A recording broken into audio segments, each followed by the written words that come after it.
أعوذ بالله من الشيطان الرجيم. بسم الله الرحمن الرحيم. يا أيها الذين آمنوا ادخلوا في السلم كافة ولا تتبعوا خطوات الشيطان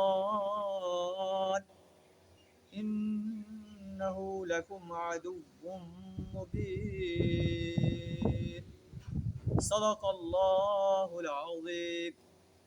اللہ تعالیٰ اہل ایمان کو ارشاد فرما رہا ہے کہ اے ایمان کا دعویٰ کرنے والے انسانوں، ادخلوا فی السلم کافہ، اسلام کے اندر پورے کے پورے داخل ہو جاؤ. تمہارا اٹھنا اور بیٹھنا، چلنا اور پھرنا، زندگی کے کاروبار کرنا اللہ اور اس کے رسول صلی اللہ علیہ وسلم کے احکامات کے مطابق ہو. ان صلاتی و نسکی و محیای و مماتی للہ رب العالمین. یہ نہ ہو کہ زندگی کے کچھ شعبوں میں ہم اللہ کی فرمانبرداری کر رہے ہیں، لیکن جب معاملات آتے ہیں، نماز بھی پڑھتے ہیں، روزہ بھی رکھتے ہیں، زکوٰۃ بھی دیتے ہیں، حج بھی کرتے ہیں، لیکن سود بھی کھاتے ہیں، کم بھی تولتے ہیں، کم ناپتے ہیں، ملاوٹ بھی کرتے ہیں، جھوٹ بھی بولتے ہیں، جھوٹی گواہی بھی دیتے ہیں، جھوٹے انسانوں کے دست و بازو بھی بنتے ہیں. ان انسانوں کے دست و بازو بھی بنتے ہیں جو جھوٹ کے علمبردار ہیں، جو کرپشن کے علمبردار ہیں. اللہ فرماتا ہے ایسا مومن کے لیے شایان شان نہیں. اے ایمان والو، اسلام کے اندر پورے کے پورے داخل ہو جاؤ.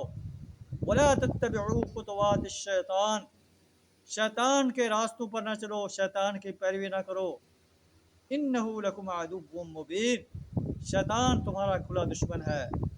ان الشیطان لکم عدو فاتخذوه عدوا، شیطان تمہارا دشمن ہے، اسے اپنا دشمن جانو. انما یدعو حزبہ لیکونوا من اصحاب السعیر، اپنے گروہ کو بلاتا ہے تاکہ وہ اصحاب السعیر میں شامل ہو جائیں. اللہ سے دعا ہے ہمیں اسلام کے اندر پورا کا پورا داخل ہونے کی توفیق عطا فرمائے، شیطان کی اتباع سے اپنی پناہ عطا فرمائے. وآخر دعوانا ان الحمد للہ رب العالمین.